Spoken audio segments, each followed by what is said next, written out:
அனைவருக்கும் நல்ல சண்முகத்தின் அன்பு வணக்கம். வழிபறித்து திரிவாரோடு இணங்க வேண்டாம். வழிப்பறி செய்கிறாங்க.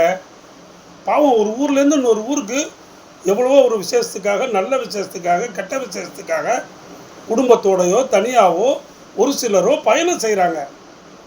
அப்போ வழிப்பறியில் ஈடுபடுறது இடையில அவங்கள அடித்து நொறுக்கி அவங்க வச்சுருக்கிற பணம், காசு, நகை, பொருள்கள் எல்லாம் வழிப்பறி பண்ணுறது, அது என்ன ஒரு நல்ல ஒரு சமுதாயத்துக்கு அழகாது?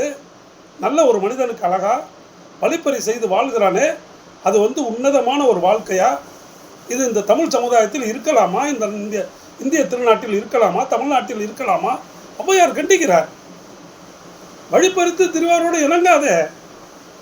அவன் வழிப்பறி செஞ்சு அப்புறம் எவ்வளோ வைத்தறிச்சல். ஒரு ஊருக்கு இங்கேருந்து அங்கே போகிறோங்க, ஒரு கல்யாணத்துக்காக போகிறோம், ஒரு நகை நட்டை போட்டு போகிறோம், வழியில் அடித்து பிடுங்கி தள்ளிட்டிங்கன்னா அவங்க என்ன பண்ணுவாங்க? அவங்க வழிப்பறிங்கிறது எவ்வளோ ஒரு கேவலம். இந்த சமுதாயத்தில் பிடுங்கி வேரோடு எரிய வேண்டிய ஒரு கலை அது. அந்த கலையை வளரக்கூடாது. எவ்வளோங்க பெரியவங்க நமக்கு சொல்லி கொடுத்துருக்காங்க. எதையுமே கேட்கறது இல்லை.